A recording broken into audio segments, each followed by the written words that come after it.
All right. Good afternoon, ladies and gentlemen. Welcome to the 10th episode. We finally made it to number 10. We can count, we promise. The 10th episode of the Disc Swap. We are here today. I'm Pythonicus, and I'm joined by both Apache and Raichu. Hi, everyone. Hello. Also, And, are you what? sure we can count, dude? You sure? Maybe. Because I feel like... Allegedly. Are you sure episode 11 isn't just going to be episode 10 plus 1? That remains to be seen, but we'll only time will tell. We'll just reset it and just go back to episode 1. So today we got a lot to talk about in regards to tomorrow's relay. That's right, tomorrow. We're going to be doing the anthology relay, MGS 1, 2, 3, 4, and the Twin Snakes. In fact, both of you guys are involved. You're going to be racing MGS 3. Yeah, we're kicking it off as well because not only did they decide to put it on a Sunday, which is kind of an inconvenient day, but it's also super late at night because the majority of the community is American. So me and Raichu have to go first because we have to go to bed at some point. I guess it's it's like 10 p.m. for us or something, right? It starts at 8, but it won't be finished till like 9:30. But like if they did it in order of 1, 2, 3. Damn, like we'd be looking at like 2 o'clock, 3 o'clock in the morning or something stupid. So, and I personally, as much as I love MGS3, and let me tell you, I love MGS3, I do not want to play MGS3 at 2 o'clock in the morning. No, thank you, sir. Plus, it's like chronological now, right? So that's what we go with. It's chronological. Well, yeah, I mean, actually. Yeah, because you have MGS3, then you have MGS 1, 2, 4, and 20. Yeah, it's pretty chronological. It's close enough. Really. Yeah, it's the closest we're gonna get because there's no MGS 5. So yeah, maybe next time. Sad face. So yeah, I think I mentioned it last episode, but we don't have either Ground Zeroes or Phantom Pain going on because we just didn't have enough participants who were interested in running those games. It was literally 2 people. It was Sparty and I, and Sparty is one of the competitors for MGS4, and the admin team and the organizers decided that it was probably best to not have like one person carry literally half of the games on a team. So, even though I bet he would, he would. He would. He'd do it because he's as crazy as Python, and he'll play all the games at once. He doesn't care. And the other thing is, he could have played on one team and then played the other game for the other team, and been like Ocelot, been like a double agent. Team Ocelot. Just swap between them. Just put Sparty. I have no idea. I've been triple grassing them. Yeah, we got, what is it? 10 people. 10 people in line.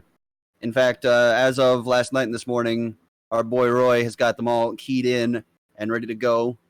So hopefully everything goes smoothly tomorrow. But we're gonna take it as it comes. But let's actually start talking about the matchups. You two are going up against each other. Yeah, we're racing. Me and Raichu, obviously Raichu's ran the game a lot longer than I have. He runs New Game primarily, and when I started, like obviously the boards weren't split for New Game and New Game Plus, so I was like, what's this New Game Plus malarkey? Unlimited ammo machine gun, unlimited grenades camo. Let's see what we can do with this. And now the boards have been split since, so we have very, very different play styles. So that'll be a real good interesting thing that's going to happen in that race. Yeah, I have experience in MGS3, but I've only ever played New Game. I don't really have the interest for New Game Plus. So like you mentioned a few of them, but what are like the real big routing differences between New Game and New Game Plus? So my run is a lot more lethal. I use the Patriot to just mow down guards where appropriate. Like the Ocelot unit, for example, the way Raichu does it is he tranks guards, uses stun grenades. I jump out the window and start blind firing the Patriot at the fucking explosive barrels and so on. So that's just like one thing I do differently. It's the more we look into it, the more, because it's still normal is in its infancy. It really is in its infancy compared to European Extreme. We're learning new stuff all the time. So, but the routes between New Game and New Game Plus are taking very different paths. Right. And Raichu, you specialize in New Game. You were part. Specialize. Oh, you and Minnie kicked this whole thing off with the normal routing. Yeah, pretty much on a whim. So how are you feeling about it? Well, it wasn't really well, it felt like a bit of a off a whim or on a whim because Minnie just DM'd me one day and was like, "Hey, Raichu, you like MGS3?" I was like, "Yes, Minnie, I certainly do." He's like, "Do you want to help me route normal with plywood?" I was like, sure, why not? I mean, that sounds like a thing because obviously the boards at one point were like just single segment. There was no difficulties. Yeah, he mentioned you as well, plywood, but I think maybe I don't know. This was like a year or two ago at this point. No, it was 1 year ago exactly. I don't know. I'm just saying. I'm just remembering the messages, plywood. But anyway, the boards were just everybody was on one board. There was no difficulties because nobody really ran anything but European Extreme, and the like 4 runs at the time that weren't UEX were very easy, and like they were bad. Sorry, but they were, including my own. I had one there and it was bad, but that's just because nobody. It's like you either ran UEX or you ran the fastest, and it didn't really matter because nobody was able to beat Hikari on very easy anyway at the time because again nobody really. It was just always I'm going to play MGS3. I'm going to do it as fast as I can with like little to no knowledge, absolutely zero routing, any of that kind of stuff. And then Minnie came with the idea of like, well, very easy is not something Minnie likes to do. He said, why don't we just route normal? And I was like, that sounds like a fun idea. It wasn't really a fun idea because normal kind of sucks. It's like it didn't take Minnie and I long to figure out that normal is really, really weird. And there's lots of like ridiculous guard placements and stuff like that, especially like the aforementioned Ocelot unit fight. There's a guard in front of a window who's just in like the most awkward place possible, and the final guy you have to finish is like way at the very back of the map, and the only access you have to him is by a small little crawl space. And it's like, what is this? What is this? It's like UEX was built for speed and normal was built for frustration for the most part, but then it is an odd category in the way that because the only guide currently available for Metal Gear Solid 3 is the European Extreme guide, right? Which is it's a good guide. It's quite difficult to follow because of like the language barrier of the guy who's doing the voiceover. But it's the only kind of information we've had available for a long time. So normal and very easy. The older runs you'll see are always kind of like carbon copies of the European Extreme guide route, but on normal, if you try some of that European Extreme stuff, it just doesn't work. Guards don't react the same to things. I'm not saying it's harder. Normal is not hard European Extreme, but if you have to go about it completely differently, it's like harder in its own way. It's harder it's an artificial difficulty because it's like stupid stuff. Like I tried using the multi-segment Ocelot unit that they use on UEX, and the first step to that is knock on a wall to get the very first guard to come into the room so you can get him with a stun grenade when you set all that nonsense up. But he doesn't hear it, the flipping sniper hears it. So if you do that, you get an alert and it doesn't work, and it's like I just hate this game. I just hate normal. It's so stupid. And then there's other little stupid stuff like the bloody warehouse is really weird because no matter what you do, you're going to get an alert in there because the way the guards have positioned themselves as you walk into the room. There's a guy with a shotgun who's going to ruin your whole life because... that's the thing about European Extreme is, you're going in, you're approaching a room like warehouse, and you are approaching it saying, "I don't want to get an alert." And in normal, you're approaching it and saying, "I don't want to get hit by the shotgun." Yeah, exactly. like, I don't want to take and continue on UEX. Yeah.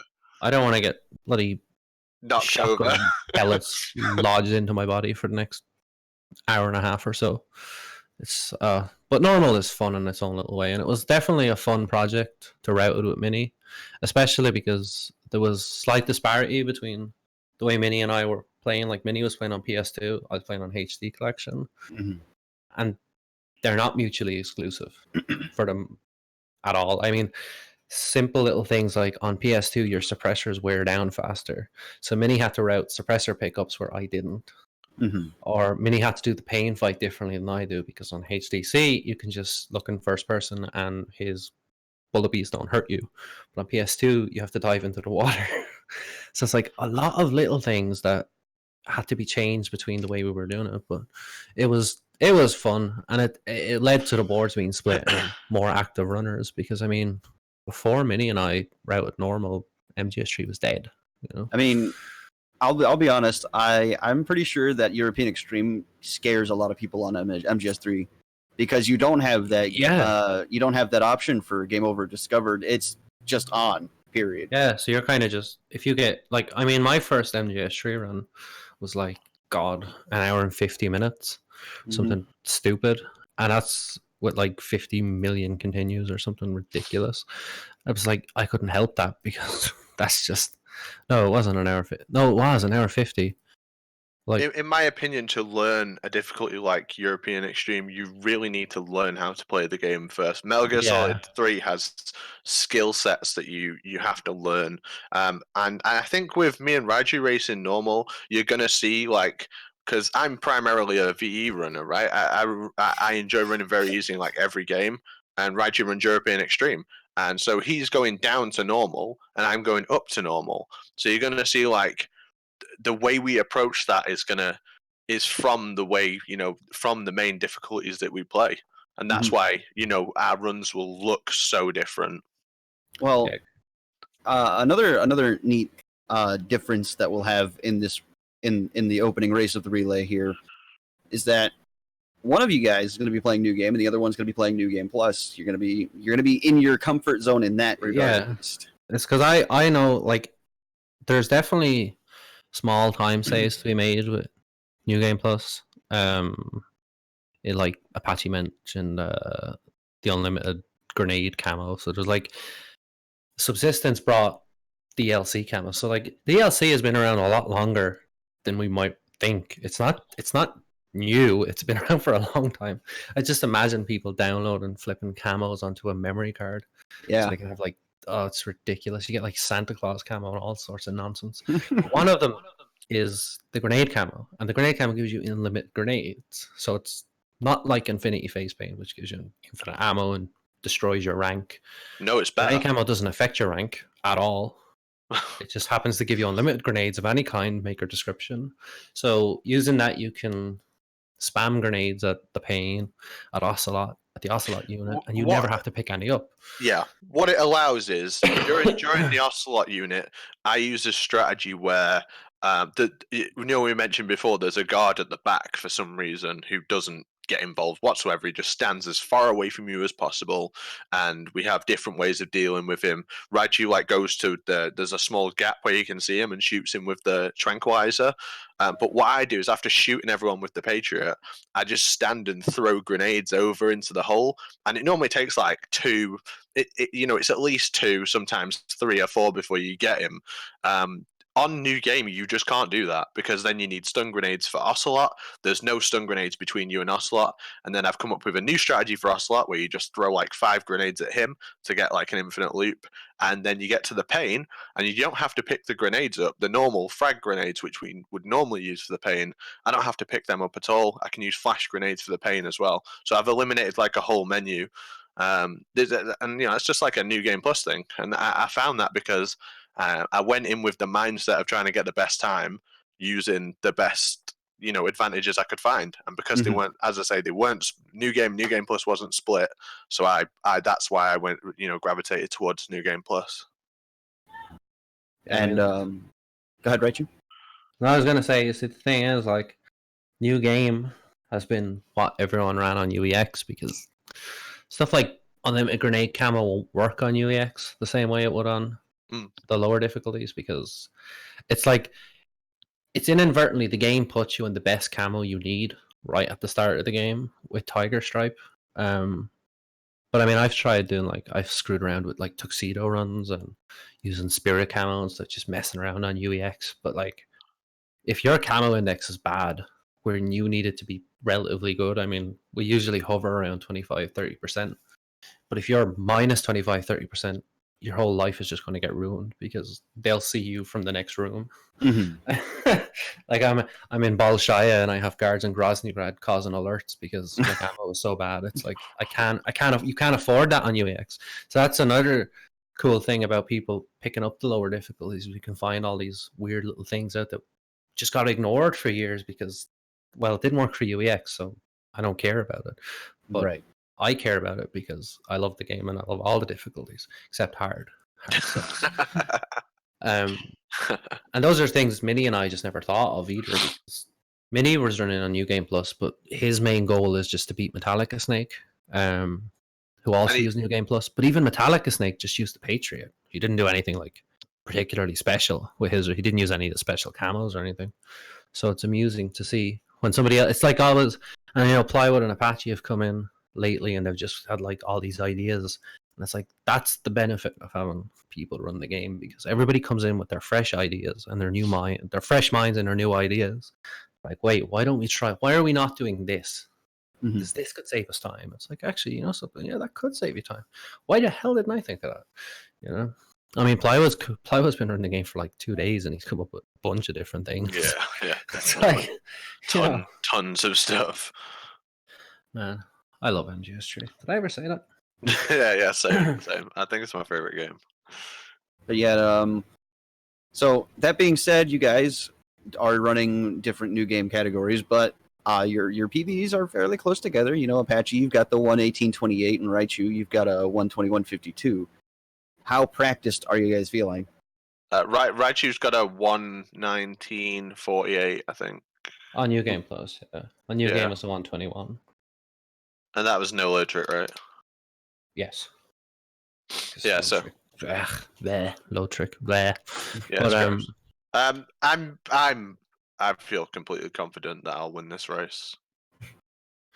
Yeah, I feel confident Apache's going to lose as well, but like, at the end of the day, right? We wouldn't off. You know, they wouldn't have put us in to race each other if they didn't think. No, I mean, both like of us were capable of winning. Exactly. I mean, no one's going to make a mismatch lineup, you know. Yeah. I mean, like, I'm feeling good. It's going to come down to. I mean, there's big points in the race that are open to failure, and I think that's like something like the pain. Right? If you miss a headshot on the pain, for example, you're going to lose like 8 seconds. Then you've got things like the Fury, where if you get a bad setup on him, miss a shot on him, he hits you with his flamethrower, you can lose upwards of a minute. The Shago Hod can ruin your entire run. A bad boss fight can ruin your entire run. There's a lot of fail points in MGS3 where you're just opening to losing so much time. I mean, with stuff like the Shago Hod, you can't even help it. Yeah, exactly. You can just drive in the wrong direction and he'll just turn and you can't hit him. Like the 119.47 that I have, that's the most disappointing run I've ever had because it's got horrendous time loss on the Shago Hod. Like, I was 2 minutes ahead and I lost every second of it at the Shago Hod. Every second of it. And then obviously during bike chase with the guys that shoot you overhead, right? If you shoot a couple of them and you happen to catch fire, and then the other one floats over the top of you and just keeps shooting, you can die on that point without even playing badly. You can die at that part of the game. So there's things like that. There's big failure points. You know, it's anyone's race. I'm confident. Raichu's confident, but it's a race, man. It's one attempt at the game. Yeah, it's one no reset run, you know. I mean, it's like confidence doesn't really come into it a lot of the time. It's just like, do I feel like I could win? Yeah, if the game cooperates, I can. And I don't do stupid stuff. Yes, but am I going to win? I don't know. Maybe. Yeah. What? Like, let's flip a coin, and that'll be the answer for that, I suppose. I mean, can Apache beat me? Yes. Can I beat Apache? Of course. Does that mean I will beat Apache? No.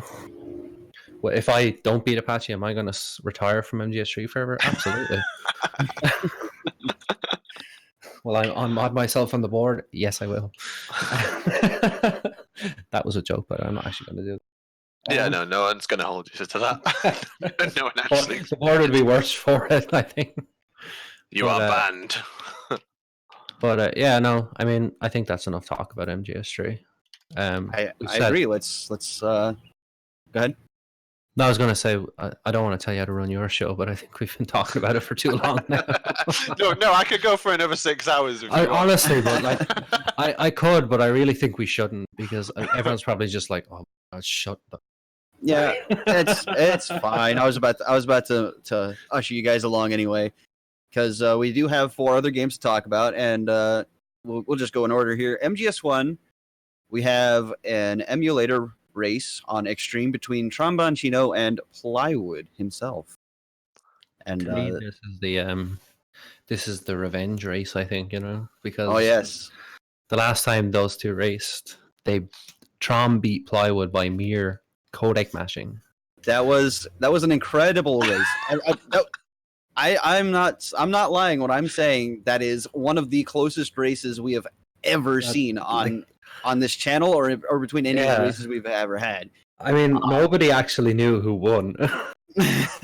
And I think it didn't. In the end, it came down to the in-game time. Like that was the only way we were sure who won because it was like, what's going on? Because stream delays and stuff like that. I mean, everyone has a varying stream delay, so it was like, hold on a second, Plywood win or the Tromboncino win? And it was like the longest 6.5 minutes of our lives as we went out. Yeah. Like I actually remember the moment very clearly. I was actually at work listening on my on earbuds on my phone, and I was just like, well, this is cool and all, but I would have liked to have seen any of this. And it was like it's a race I watched afterwards, and it was just like, Jesus Christ, because the lead kept changing every now and then near the end it just got incredibly close. It was like, holy Jesus, who's gonna win this one? I mean, that was to do with I believe the All Bosses tournament at the time, which was a lot of fun, I must say. And that hopefully that could happen again someday. But I'm very excited for that race. I actually couldn't make a call who's going to win. I really couldn't. Big time. I think I said that race is it's the wisdom of Tromboncino versus the intelligence of Plywood. Like they're both real masters of the game, and they run all the categories. They know all the ins and outs of that game. They've sat there in the emulator testing things. Plywood's written guides for it. Tromboncino's written instructional videos for it. They watch every run on the board. They know everything about the game. Like it's going to be a very, very, very good race, and that sort of race is going to come down to something stupid like the rat. Oh, almost guaranteed. I mean, yeah, of course, because they're doing bloody any percent as well. Yeah. Watch now, Trom's going to fucking pull out this mad strat for Raven that he can skip to Nikita or something that we all never knew about until today or tomorrow. But, I mean, it's ridiculous, and I mean, it is kind of the case that that race could be shifted one way or the other very quickly just based on the rat, Mm-hmm. But I mean, they're playing on Extreme, so even the tower climb could be the decider. The what's after the walkway? Yes, Tower B. You could soft lock a Tower B. That would be a way to lose the race. But yeah, both of these guys, they've been playing the game and running the game for a very long time each. And their PBs are very, very close. Yeah. Trom sitting at a 101.52, Plywood at a 101.40 in game time. And these guys really are titans of the game. MGS1 just fosters like really, really good players, a very dedicated sub community. Yeah. Like MGS, like the top level MGS1 guys so like Plywood, Slade, Iceman, Tromboncino, and they're just ridiculously good. I mean, you look at it and it's like, hold on a second, how? And I mean, I feel like sometimes, and not to sound like an egotistical bastard, but I feel like sometimes me watching those guys is how some people might feel watching me play MGS3 with some of the stupid stuff I do. And it's like, wait a minute, now, hold on a second. Well, or if you watch like Hikari, and it's like, how do you guys do this? Like, it's ridiculous. I mean, I can watch a carry and usually copy something he does, but I couldn't watch Tron Mancino and copy the stuff that he does in FGS1. I just can't. It's like, Right. I mean, he's almost got the sub 39 on PC. Something that maybe a year ago, if you had said, "Hey, Tron, can you get a sub 39 on PC?" They'd just laugh at you because it seemed unfeasible. Like, oh, of course you can't. Don't be ridiculous. I mean, what are you talking about? Sub 39? Like, come on. But no, they're very good, and I am excited to see that race, to be honest, because it's going to be very good. It's going to be quite something. Extreme any percent again. It has a lot of like fail points where you can take a continue, you can make mistakes, you know, you can die pretty easily on that difficulty, especially when you have to do things like, because you obviously have to do like the rappel and then the weapons glitch, and then you've got to go out to wolf too. It's like it's a dangerous run, right? It's a dangerous run. I mean, your whole run could go to hell just that rappel if you had a bad rappel that took too much damage. You know, you're running already into some trouble, and then you get to like, there's the cargo fight, which is also pretty bad. It's like Plywood said, at the weapons glitch at Wolf, you could fail it multiple times in a row. The box drop is another one. You could just lose a minute just because Snake won't cooperate. Yeah. Or you fall onto the wrong tier of the stairs and you have to kill yourself and reset. Oh my god. I hope that doesn't happen to any of them. It's just gonna have like a lot of, you know, the race overall will be fantastic, but it's going to have a lot of interesting points that are going to be proper nail biters. And I think it's a race where if one person pulls ahead early, it can be brought back. Like, that race is never quite over just because of how dangerous it is at every stage.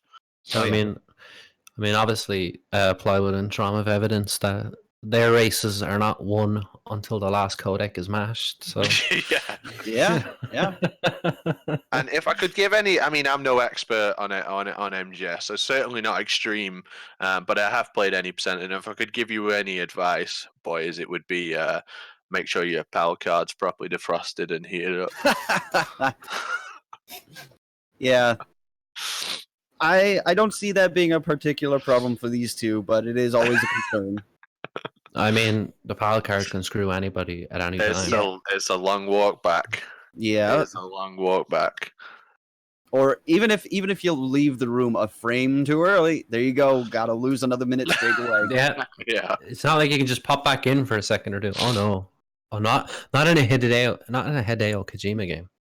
Oh, you must be joking, because of course, as you know, as a piece of material that responds to heat and cold, as it changes form, naturally been removed from that specific temperature, we'll just have it reverse right back and just undo all of that, you know? Because of course that's what would happen. Because Kajumbo said so. Genius Kajumbo said so. Dude, honestly. You have to love him, but you also have to hate him at the same time. It's crazy. But no, I couldn't even tell you who's going to win this one. I mean, it's going to come down to consistent execution of extremely hard stuff. It's like you can't even say the obvious choice is, because there is no obvious choice. Like, I mean, it's going to come down to who's got the fucking stones on that day, right? I mean, if I was to twist my own arm into coming up with an answer, I would say Trom, because he is the one who's been most consistently playing the game as of late, whereas Plywood's deviated into MGS3 and some other stuff for GDQ. But it's like, that doesn't really matter, because both of these guys are like experts at their consistency. I mean, they just boot up the game and they do it amazingly. Go on. We're going to do that then. We're going to do predictions. How about you, Python? Who's your prediction? Hey, I'm the impartial mediator. I'm the host of the show. I can't take sides. That means Trom then, and he just doesn't want to pile on.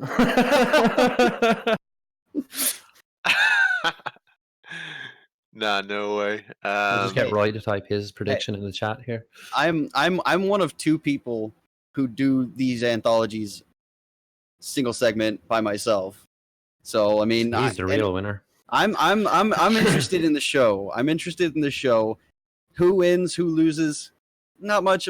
Doesn't make much of a difference to me. It's going to be a great time either way. No, that's it. Like, I mean, at the end of the day, I'll jest and meme about, like, if I lose, I'll do this, and if I lose, I'll do that. But like, I don't actually care. because it's just for fun. Oh, The yeah, main for thing is sure. everyone has a fun time watching all these runs, and I mean, if I get to show off, and Apache gets to show off a cool run, and it generates traffic, or it generates traffic for MGS1 or 2 or 4, and honestly, I mean, MGS4 really needs it. Mhm. That's all that really matters. You know, this isn't serious business. We're not getting down to business here. We're just having fun, which is nice because it's nice to be able to do all these fun things together. And it's going to be really I nice think when it's Team Liquid great. wins.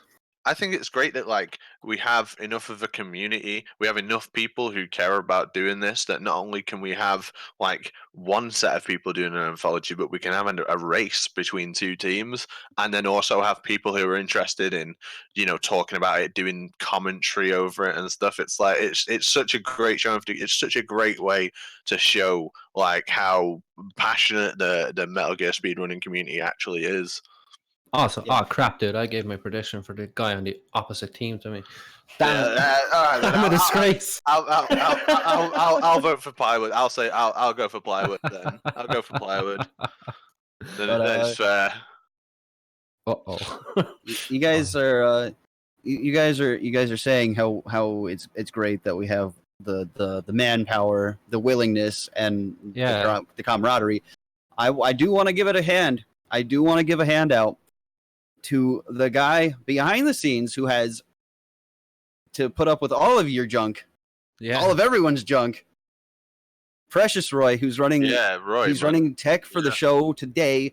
He's going to be running tech for the show tomorrow. Roy's Our a boy beast. Roy, dude. Roy's actually a beast. Just wait till you see what he's come up with behind the scenes about the way he's gonna just be putting the race out, doing all the tech. Like, just wait till you see that finished product on the screen. It's gonna look fucking amazing. He's Our done, he's boy done Roy. amazingly. He's done amazingly. Got nothing but respect, but for the guy, nothing but respect for the guy.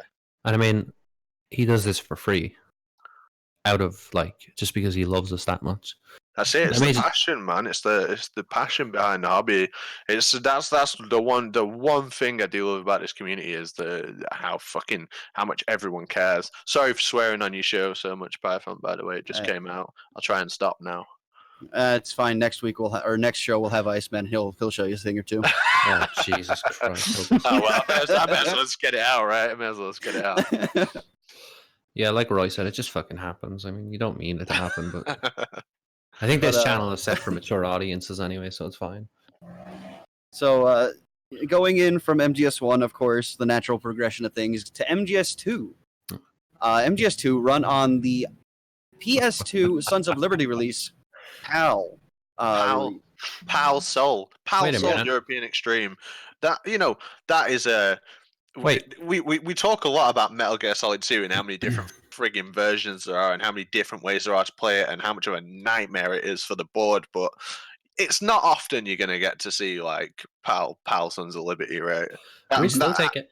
We still take MGS2 seriously. I thought that was a meme game now, but Pal Soul. No comment. Yeah, not only we have sometimes we do. We have two extremely exceptional runners running MGS2. We got, of course, Tyler 2022. He's been here for a couple of years now, showing up and just dominating the boards. And then we have the new Titan, Limes, D-Limes 13. Both these guys can be... Who's been here for about 2 weeks and he started dominating the board. Yeah, I'm sure he turned up like last Thursday or something. Who is the guy? No, Danny Limes, if you look at full game records for Metal Gear Solid 2, there are 22 available. Would anyone like to hazard a guess on how many D Limes has? He has 22. He has every single fucking one of them. Statistically impossible. And he's working on all the NILs as well. Like he has gone hard on that game. Tyler, less interested. Tyler is less interested in runs that are not European Extreme. He's held the very easy world record and various other records in his time, but he's a European Extreme player. He started on that difficulty, right? Mm-hmm. The pair of them are exceptional European Extreme players. There is nuance in their styles for sure, but they're for the most part.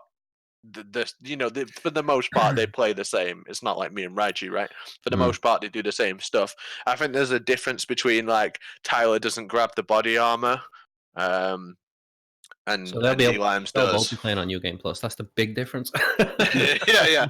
I'm pretty sure they will both be playing on New Game Plus. Yeah. Wow. But I mean, it's worth mentioning as well. I mean, Tyler is primarily a Ukes runner, but I mean, he's had his share of dominating the wars at one point or another. Mm-hmm. It was really Tyler kind of ran everything until he got into GDQ, and that's when he stepped back and kind of focused heavily on European extremists. Obviously, if you're going to be running at GDQ, you don't want to be like pissing around on very easy for 3 or 4 months and then just practice for 2 weeks before the event. But that's when Limes came along and just kind of started ruining Tyler's life a little bit and just making life difficult for everyone, as he loves to do. Well, he's been a thorn in not just Tyler's side, but a few people's sides. Like on the normal board, he pretty much like freaking decimated that, and very easy he ruined Macantino's day. So like he's ruined my life, frankly. I can't even look at the game anymore. But I mean, he came in and he just provided exceptional gameplay beyond what we've seen for a long time. He's kind of like one of those guys that you might hear about, like Anon and Kiku and stuff, who you hear about as if they were shadows of the past. I mean, he's kind of like there's certain people who are just built for speedrunning, and D-Limes is kind of one of those people. But I do think you have to have that real competitive aspect to you. Absolutely, you have to be a very competitive person, especially in Metal Gear Solid 2, because it doesn't matter what difficulty you want to run; they're all very competitive. And to run them all, you have to be an extremely competitive person. Tyler is as well. Like look at what else he's into. He plays Magic the Gathering. He plays Tekken. He's a very competitive person, and that is. That's the perfect storm of two European extreme speedrunners for Metal Gear Solid 2. And I mean, it's worth noting as well that while Limes is, I hate to say the faster of the two, but if you look at the boards, that's what it says. He's currently got the best time. Tyler has been playing PAL Sol for a long time. He's been playing it for maybe the past year or so, really. I think ever since GDQ finished, he kind of jumped straight into PAL Sol. It's definitely been his big focus of late. Yeah, so with the focus, I think the idea behind it was he wanted to be Kiku, but I know it's been giving him a little bit of trouble with the damn big boss run. I mean, believe me, Tyler, I know how it feels. I still haven't got a single segment big boss run. And I've been running MGS2 for like 3 years now, so I know what it's like. But as far as experience with that particular version and its quirks, and there's a lot of them, and I'm not going to spoil them all because I'll have nothing to talk about when I'm commentating the race with Iridescent on Sunday. But there's like little things that might seem like wonderful things, like Olga always goes left first time, but unfortunately the loop is incredibly inconsistent compared to HTC and PC and even PS2 substats. So it's all these little things that you might get used to from playing HTC and PC for so long that you just have to unlearn and get used to a whole new, because PAL Sol is not like the others at all. It's totally different. I'll make a prediction now that they will both miss the Olga loop, because that is not easy. No. I've been watching them both run it, and they miss it way more than they get it. And it's to the point where it doesn't look like it's consistent. It doesn't look like it's just something you get. Because believe me, on HDC, I will hit that every day of the week. You don't miss it. You don't miss it on Substance. But on PAL Sol, it looks like something's going to miss. Apart from that, there's MGS2. If you're going for PBs, that is a reset heavy game, and there's no resets on this race. It's going to be all kinds going on, all kinds of mishaps. I remember I in the summer took a hiatus from like speedrunning and Twitch streaming and watching you guys on Twitch and whatnot. But when I came back, Tyler was still doing PAL Sol. I was like, good lord, this boy's dedicated if ever I've seen dedication. But I remember seeing like an Olga loop counter on his stream, and I remember like, what the fuck is this about? And I asked Limes, I was like, what's this? What's this rubbish? Like, why is there an Olga loop counter? He was like, doesn't she always go left on PAL, or is that changed all of a sudden? And he's like, oh no, it's just because it's so bloody inconsistent. He wants to keep track of how many times he didn't get it. And I was like, oh my god, is it that bad? Oh no. But like the frame rate is both a godsend and a hellspawn, you know. So Yeah. It's so bad that Limes the other day I was watching him on his Twitch and he was practicing what to do when you miss it. He was genuinely missing the loop on purpose to practice backups for it. And that's like no one has backups for Olga. And so like Pal Sol is the only version where you have a backup for Olga. I mean, you either get the left Olga, you get the right Olga, or if you miss the loop, you reset. You can't do that in a race. You don't always really want to do that if it's a heavily inconsistent trick. What about Ames? Do you think Ames will play a bit? I don't think Ames will play a huge factor. I know it's RNG. There's 20 seconds to play. Let's say there's about 20 seconds to play for, right, between the best and the worst. Yeah, no, I don't think Ames will be that important. It's not quite to the same level of RNG as the Rat can potentially be.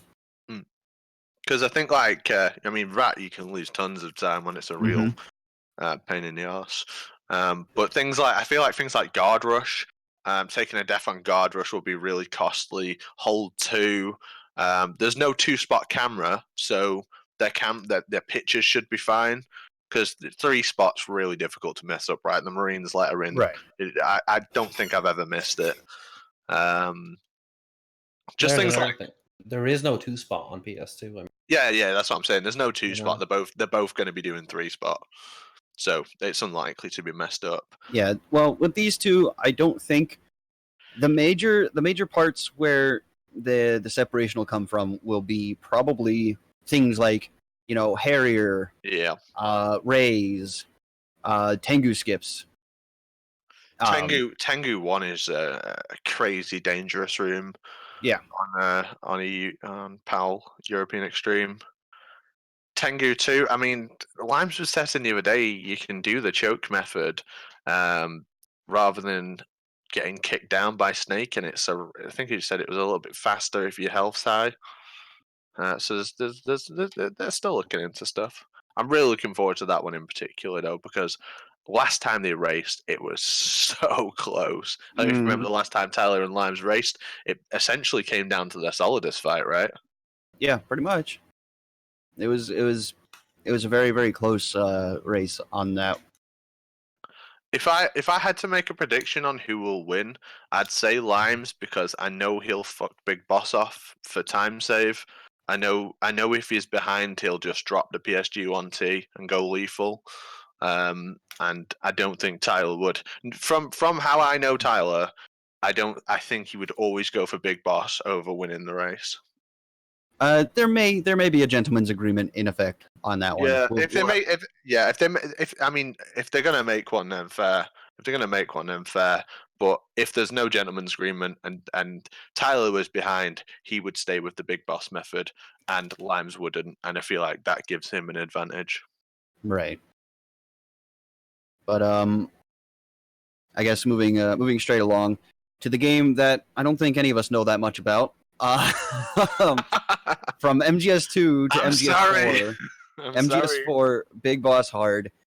This one is a bit of a Jesus, dude, we're taking MGS4 seriously as well. What the hell? This is going to be a hard one to talk about for all three of us currently. So MGS4 Big Boss Hard, New Game Plus, I believe, between Sparty and Sergeant Silent. Now, this one's very interesting, specifically because Sparty is very classically a new game runner. Yes. He doesn't even have a New Game Plus time for the category on the board currently. And Sarge is classically a New Game Plus runner. Now, they did make the compromise to Big Boss Hard difficulty and on New Game Plus. So there's some comfort for both of them in that. but it's really, I feel like this one's going to come down to how well Sparty has adjusted, because he is a very good MGS4 speedrunner. But only time will really tell how much he's been able to pick up since we've actually put this thing together. And of course, Sergeant, earlier in the Discord, he may have disclosed that he hasn't been playing much of the difficulty in particular of late. No, I mean I have to laugh because I went into his stream last night and he was playing Liquid Easy, and I was like, the balls Shouldn't on you be Sergeant practicing? Silent. I was like, the balls on you, dude. I said, you're gonna race Big Boss hard tomorrow, because it was after midnight for me. I was like, and here you are playing fucking Liquid Easy. I mean, like, honestly, I think it's fair to say, like, Metal Gear Solid 4 is thin on the ground for runners, and Sparty and Silent are about as, they're the best you can get. They know the game really, really well. They play it a lot, like, all the time. When I go on Twitch, I see those guys playing it. Obviously, because they're the few of the runners, they talk to each other a lot. They know how each other play. I do think that will be a really close race. Yeah, it's gonna be something. I mean, I couldn't even begin to tell you. I couldn't even begin to make a prediction. Again, we're back to MGS1. Who might win that race? I mean, because while you have Sergeant Silent, who on one hand is more proficient in New Game Plus, because that's his wheelhouse, whereas Sparty is more New Game centric. I don't really think going into New Game Plus from New Game is going to take a lot to figure out, because I mean, the main difference is you don't have to really worry about your kills and stuff. You don't have to worry about your jamming point, basically. Because you just load up a save file with all the good stuff that you need, and away you go. I mean, I believe Sparty. It's funny because I'm not getting into this rubbish, but obviously we had a certain runner exiled from the boards recently for one reason or another. I mean, their record at the time, as it was, stood for a long, long time. Sparty picked up New Game Plus like fortnight, 3 weeks ago, and he beat that record already. So I think that says a lot about Sparty, as a runner. Mm-hmm. That Sparty is. I actually remember somebody said before, relating to Sparty, was he's one of those guys that can just pick up a game, really bloody good at it, very bloody quick, and just pull off ridiculous runs. I mean, I remember he just kind of came out of nowhere, got an MGS2 Big Boss run. Then he went on to MGS1. Then he did a Fox End run in 3. Then he was learning 4. And he was just tearing through the boards. I mean, not always spectacular times. I mean, some of his MGS3 times, his MGS2 times aren't anything to write. I'm not gonna write a letter to McGran about it. But right. it's the time plus the rank in a matter of days, really. It didn't take him very long to get these times and stuff. So he can just kind of, I find that despite the fact that New Game Plus isn't his thing, he's such an incredibly quick learner. I don't think it's going to hinder him in any fashion whatsoever. Yeah, if he has to make changes to what he's used to, he's going to pick it up quickly. Yeah, I agree. He can kind of turn his hand to anything. He can. That's it. Like, I mean, if he needs to do it, he'll do it. I mean, yeah. It's incredible because I watched them the last couple of weeks. He was learning MGS5 PSNK. He got I believe he beat One Cool Man's PS4 time in that, and then not too long after he was straight into learning any percent. So it's like the dude just can't be stopped. I mean, he's mad for MGS runs. He's mad for and it is worth mentioning that Apache, or sorry, not Apache. My apologies. Sparty is actually turning his eyes, I think, pretty much once this relay is over and all the preps and stuff are done, he is turning his eyes at some point towards doing his own single segment anthology, his one through Phantom Pain. So, I mean, and no better man. I mean, somebody who literally knows all the games back to back. Yeah. It's good to see it happening. Eventually, we will be able to just have an anthology, and that would be something to behold as well. Absolutely, and I mean, it's it's also like if you went to the MGS4 board and you went on new game, you see Sparty he's at the top of everything Hmm. for new game, and it's the same now with Sergeant for new game plus, with the exception of the Boss Extreme, where Sparty obviously has that aforementioned record. But I mean, Sergeant has been running this game for a long time, and I Yeah, often find that experience, especially when it comes to races, is what benefits you more Hmm. than being a fast as fuck. Like, yeah. because everybody can do like a reset heavy stream where they just push out a really nice time, but not everybody can do that, can be consistent and have all the backups in their mind.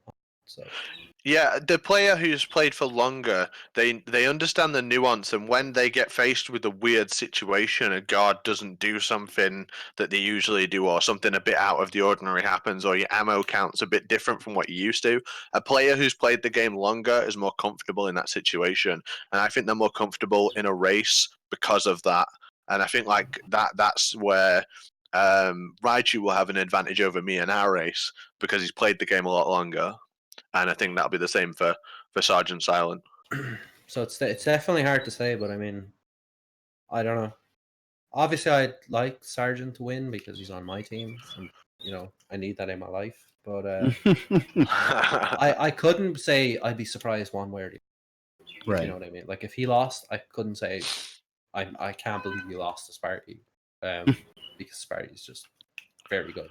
The other thing to look at though is Sparty is incredibly good at all the games. Sargent just runs one, Right. so Right. his time is heavily focused on one thing only. So it's going to be good, I must say. Yeah. I'm excited to see that run, and I don't really care for MGS4 at all, but I'll watch that race. Yeah. So like the lineups for both teams are spectacular, like truly spectacular. All of the races are very close in terms of like PB times. Of course, that speaks nothing of what's going to happen in the race, but all the PBs are very, very close to each other. And MGS4 is literally the only exception because Sparty does not have a time on the board to compare. Yeah. And He's never submitted a time for it. Yeah. yeah.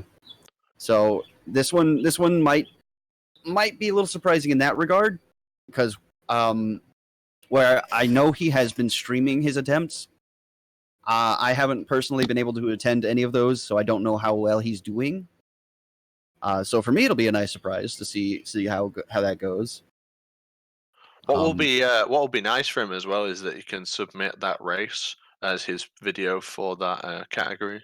Mm-hmm. So that'll be on the board for that. That'd be cool. That. But yeah. And speaking of our incredibly stacked lineup, Yeah. we got one more game. 5 games on the day, 10 players. And the last one we got is between the two. I don't think it's unfair to say the two masters of the Twin Snakes, The absolute giants of the game. Alien and Blue Metal. Now we've seen them race several times on the channel before, and it's usually a very, very close affair. These guys are equal in RTA on the boards. Yeah, they have the exact same RTA time for their records, which is absolutely hilarious. Yeah, Absolutely hilarious. It's just come down to some sort of difference in the loads, but yeah. TTS Extreme. Twin Snakes Extreme. It's going to be one heck of a show. I think like due to the way they really went at that game with the emulator, and looked into every single screen and every single little detail of that game. That run is so incredibly precise. It's such a high level run. I mean, just on its own, it's a spectacle to watch. And when you get someone like Plywood and to explain actually what's going on and the nuance of it, it's a very, very interesting game. Very, very difficult one to be good at too. Yeah, it's gonna be something to say the least. I think Alien and Blue, both of them, they haven't played in a little while, right? Like, I know they've played recently for practice leading up to the marathon. But before that, they'd sort of become happy with their times and moved on to other games. I think Alien's playing Final Fantasy X at the moment. But it's like riding a bike, right? These sort of things don't leave you. Obviously, you need to de-rust, but I think they'll be just as good as when they got their PBs and that a year ago. Oh yeah, Yeah, I these mean- guys have definitely been putting in the work to make sure to put on the best show they can. They wrote the book on TTS, really, right? And obviously Python as well. I don't want to say you weren't involved or anything. But these guys wrote the TTS Bible, as it were. I am not involved actually, so I thank you for the credit that isn't actually due to me. No, did I say Python? I meant plywood. Plywood. Python invented TTS. You heard it here first, folks. Yep. He is TTS. No, Plywood and Furry are the guys who do a lot of the theory crafting, as well as Alien and Blue Metal. Mm-hmm. I mean, Furry is just he's inhuman, really, when you think about it. I mean, he is according to the Guinness. Yes, according to Guinness Book of Records, he is speedrun. He is speedrun, yes. He verified Alien's world record run, which is verified by speedrun. Yeah, that's it. Team Solid's Alien is in the Guinness Book of World Records. I don't want to brag, but oh yeah, shout out War Guy as well. The guy's a master. Oh, yeah. The guy's an absolute master.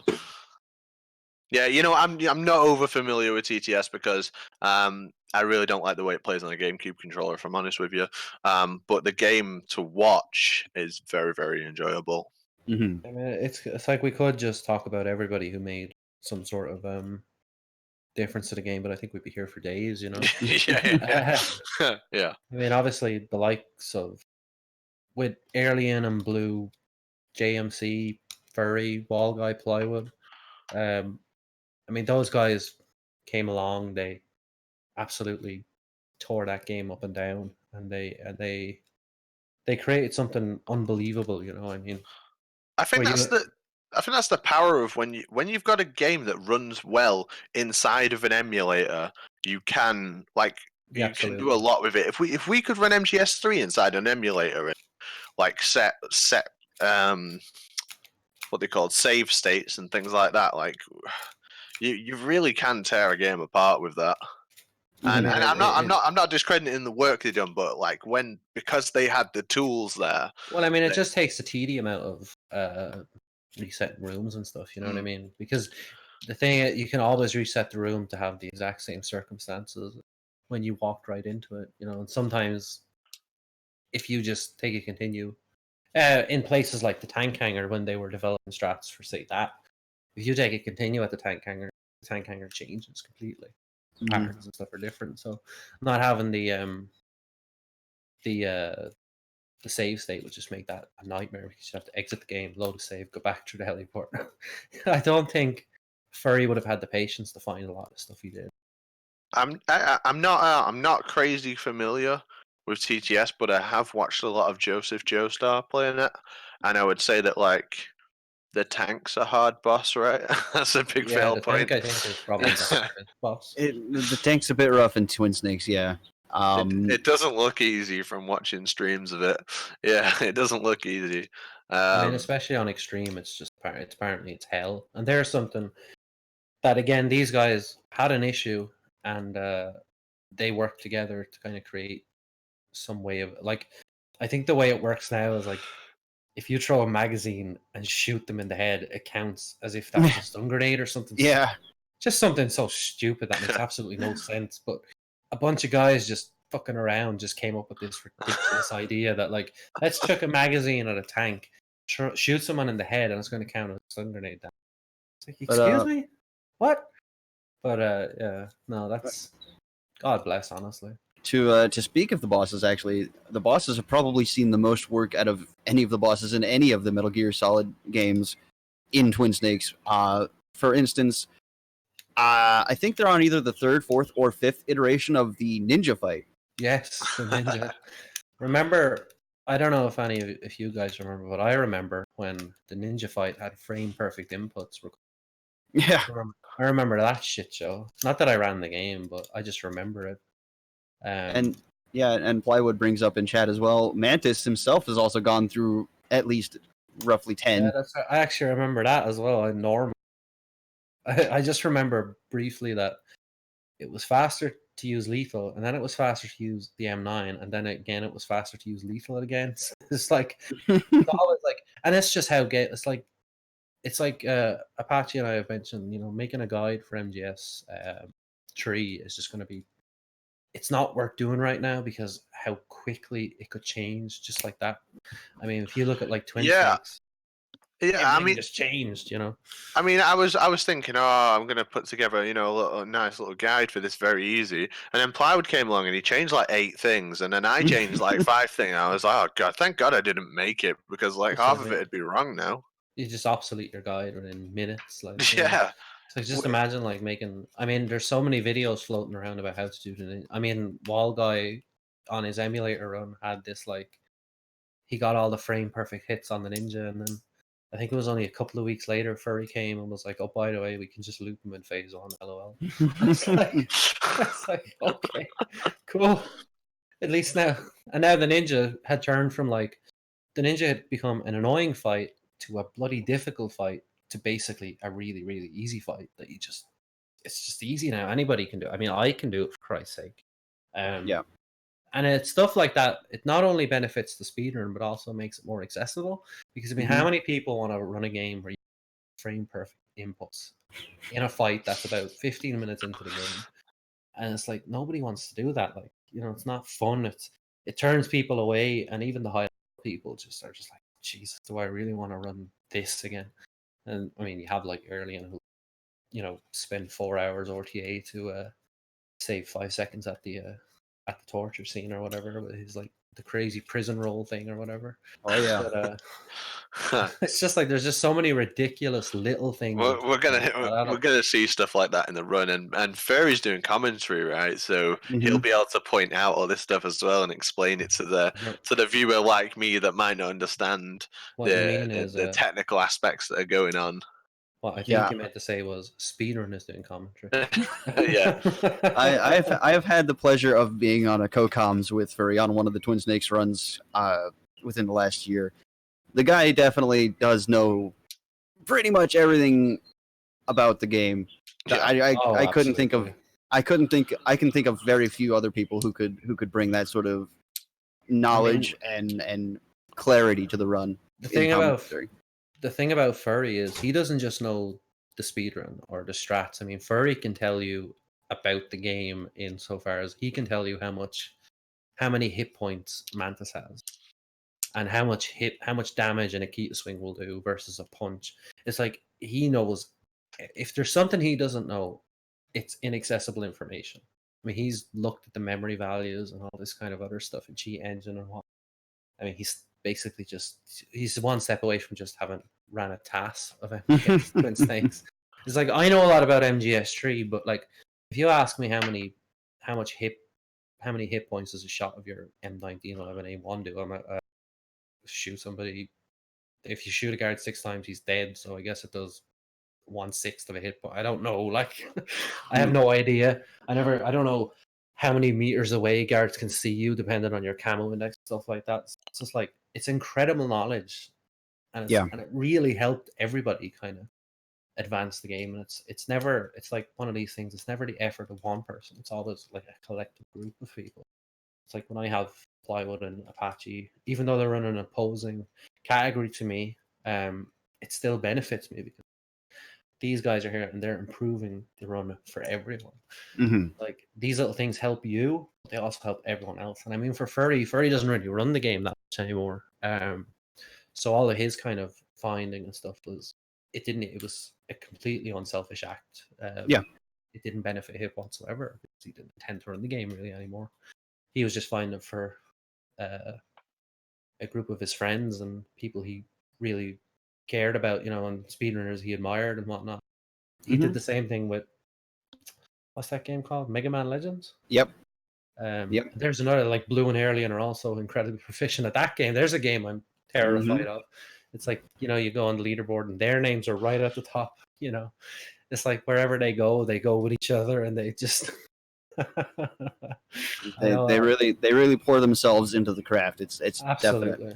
It's like if ever there was a group of people, two guys who are built for speedruns, it was those two, because no matter what, they just take over, and it's incredible to see, frankly.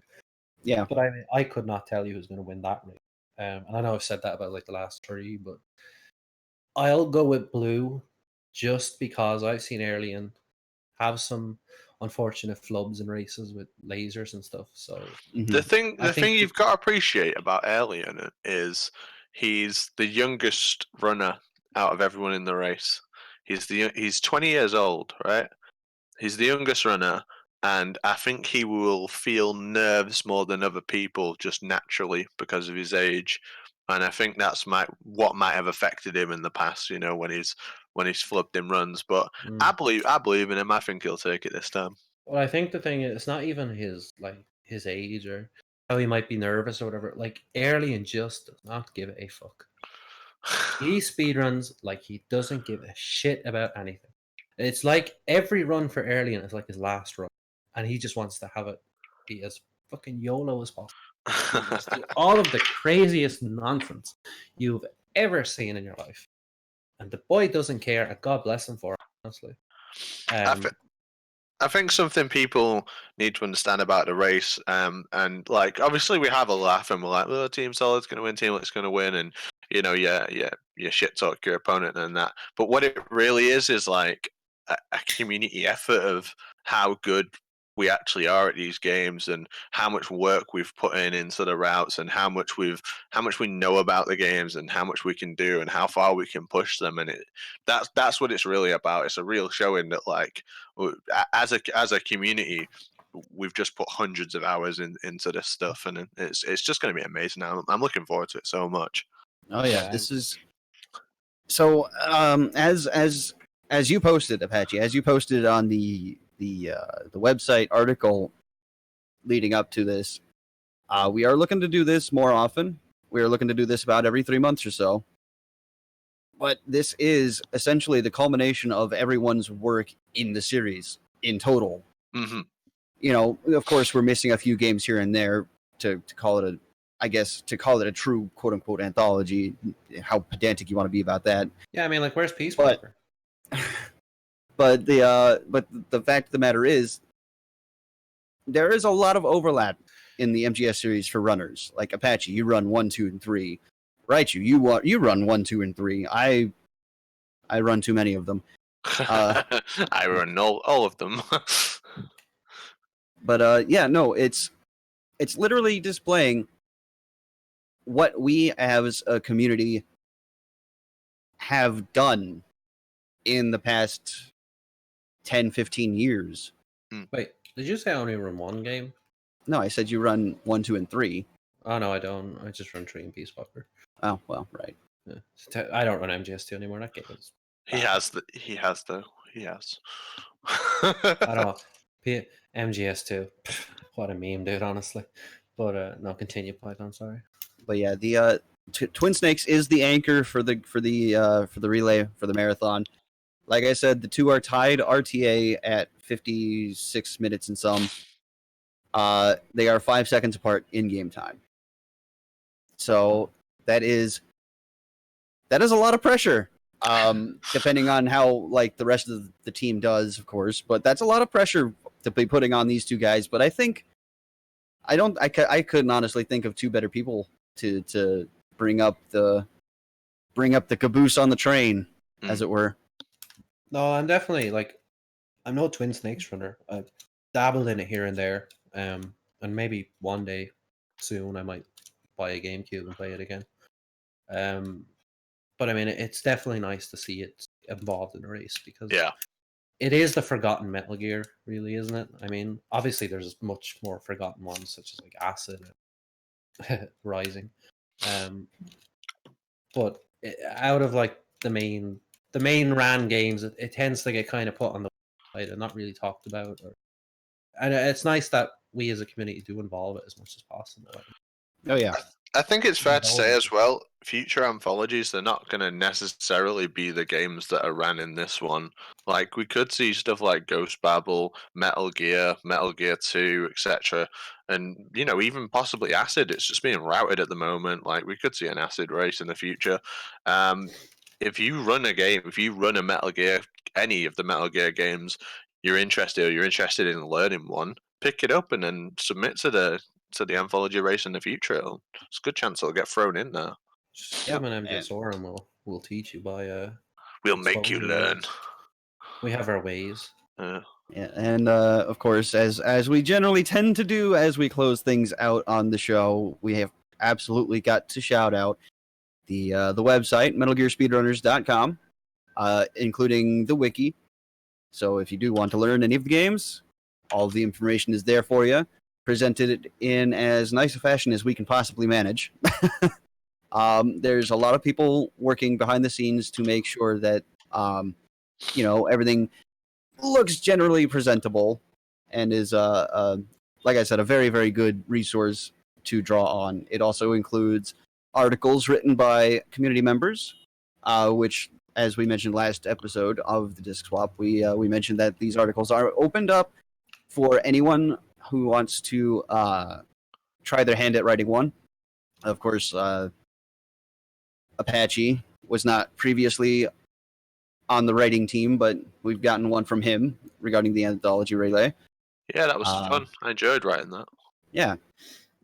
We've also on the website got links to the Twitch channel we are currently streaming this live to, twitch.tv/Metal Gear Speedrunners.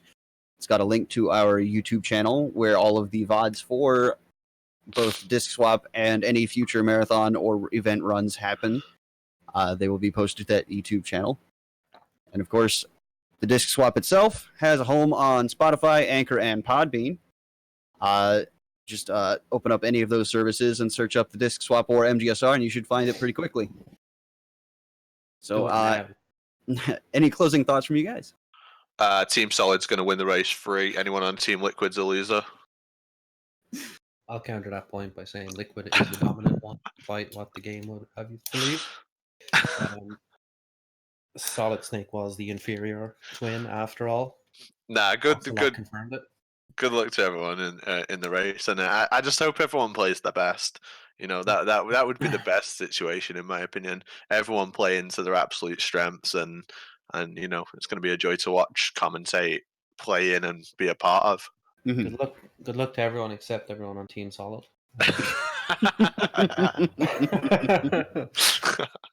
So yeah, go ahead. I was going to say, may your Olga's loop, except if you're on Team Solid.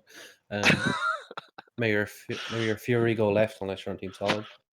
May your laser roll go good unless you're on Team Solid, etc., etc., etc. I don't know anything about MGS 4, so I can't comment on that. Oh, and God for Plywood, obviously. Something about Drebin something. Yeah, maybe may Drebin's monkey give you all of the sodas. Hope you get loads of Drebin points. I hope Drebin's monkey steals all your cigarettes. So Snake I'm sorry, MGS4. I wish I knew more about you. I think Sparty should definitely watch the cutscene with Drebin's monkey stealing Snake's cigarettes. Not so he loses the race, but just because that's a great. Sergeant would do it, but I've heard that Sergeant's copy of the game will freeze if he does that, so it has to be. Sorry about that, Sparty, but I mean, just take it for the team, please. But yeah. Again, Anthology Relay tomorrow. We got schedule up somewhere in the chat. I'm excited. We're going to be starting sometime in the early afternoon, I believe. And is there like 8 o'clock, mate? What are you talking about? Whatever. Yeah. Okay, there it is. Starting 3 p.m. Eastern time. We're going to be running pretty much all night. Tomorrow we'll have an announcement in the Discord, so join the Discord. If you're not in the Discord, what are you doing with your life? Oh! One more thing. Very important announcement. GDQ Games List comes out tomorrow, and we will have an announcement at the end of the relay, in one form, fashion, or otherwise. So yeah, be on the lookout for that. If there's any MGS games at the at GDQ, we will let you know. So just make sure to get your briefcases in today, before the post closes. I personally have submitted about $250,000 in bribes. So anyone's free to match that. Get a really bulky briefcase and just fill it with money. Any currency will do. Just mark it for Raichu's run if you don't mind. That's not mandatory, but I'd appreciate it. Yes. So yeah, we will we'll be back tomorrow, starting off at 3 p.m. Eastern with MGS3 with Apache and Raichu, and we'll be going on through the night with a bunch of MGS games, MGS speedruns from fantastic runners, fantastic commentators, our man on the inside, Roy, and we hope to see you all there. Our boy Roy, dude. Honestly. Yeah, thanks for having me on the show. I appreciate it. It's been fun. Oh, absolutely. This was a fun way to spend 2 hours. Let me tell you. For sure. Oh, wait a minute. I know you're a game. Like I've been practicing for 2 hours. You're a saboteur. Hey, I sabotaged both of you, if that makes any difference. You damn saboteur. Who paid you to do this? Was it Plywood? Was it Team Solid?